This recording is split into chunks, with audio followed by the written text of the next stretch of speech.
বিকেলের নাস্তা কি তৈরি করবেন ভেবে পাচ্ছেন না, তাই তো? ঘরে থাকা আলু দিয়ে কিন্তু চটজলদি ইভিনিং স্ন্যাক্সটা তৈরি করে নিতে পারেন। ছোট বড় সকালের কাছে ভীষণ ভালো লাগবে। চায়ের আড্ডা জমিয়ে দিতে ঝটপট বানিয়ে নিতে পারেন মজাদার এই আলু পাকোড়া।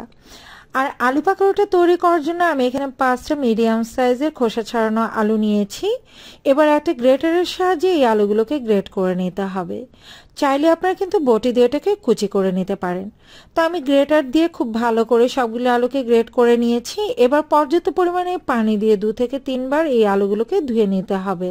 2 থেকে 3 বার ভালো করে ধুয়ে নিয়ে এটাকে চিপে চিপে পানিটাকে ঝরিয়ে নিতে হবে। খুব ভালো করে কিন্তু পানিটাকে নিংড়ে নিতে হবে।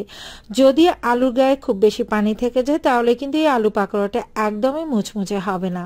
এবার এই কুচি করা আলুতে দিয়ে দিচ্ছি 1/2 কাপ পরিমাণ পেঁয়াজ কুচি, আর দিয়ে দিচ্ছি একটা রুম টেম্পারেচারে থাকা ডিম, দিয়ে দিচ্ছি 1/2 চা চামচ পরিমাণ আদা রসুন বাটা, কাঁচামরিচ কুচি দিয়ে দিচ্ছি 3 থেকে 4টা।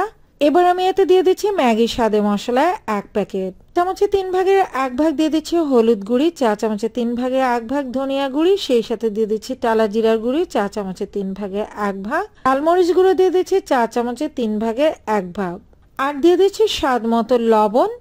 সবকিছু খুব ভালো করে একটু মেখে নিতে হবে। চেষ্টা করবেন ভালোভাবে এটাকে মাখিয়ে নিতে, যাতে সব মশলা সমানভাবে মিক্স হয়ে যায়।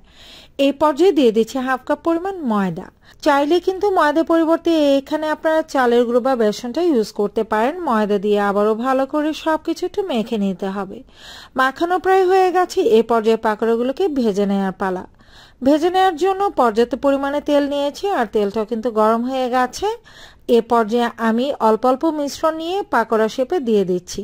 পাকোড়ার সাইজটা ডিপেন্ড করছে আপনাদের উপর। আপনারা চাইলে ছোট কিংবা বড় করে তৈরি করে নিতে পারেন। আমি মিডিয়াম সাইজের পাকোড়াগুলো দিয়ে দিচ্ছি। একটা একটা করে পাকোড়া আমি দিয়ে তারপর চুলার আঁচ মিডিয়ামে রেখে এটাকে উল্টে পাল্টে ভেজে নিব। তো অবশ্যই চুলার আঁচটা মিডিয়ামে রেখে কিন্তু ক্রিস্পি করে এই পাকোড়াগুলোকে ভেজে নিতে হবে। যখন এরকম একটা গোল্ডেন কালার চলে আসবে তখন বুঝতে হবে যে আপনার পাকোড়াগুলো একদম পারফেক্টলি রেডি হয়ে গেছে সার্ভ করার জন্য। তো আমি সবগুলো আলু পাকোড়ায় ভেজে নিয়েছি, আর এটা কিন্তু বেশ মুচমুচে ক্রিস্পি হয়েছে। আশা করছি বিকেলের নাস্তায় দারুণ কাজে দিবে। চায়ের আড্ডা জমে নিতে এমন একটা রেসিপি হলে তো কোনো কথাই নেই। যদি বরাবরের মতো আমার আজকের রেসিপিটিও ভালো লেগে থাকে তাহলে প্লিজ লাইক, কমেন্ট এবং শেয়ার করে দিবেন। পরবর্তী রেসিপি দেখার আমন্ত্রণ জানিয়ে আজকের মতো এখানেই বিদায় নিচ্ছি। আল্লাহ হাফেজ।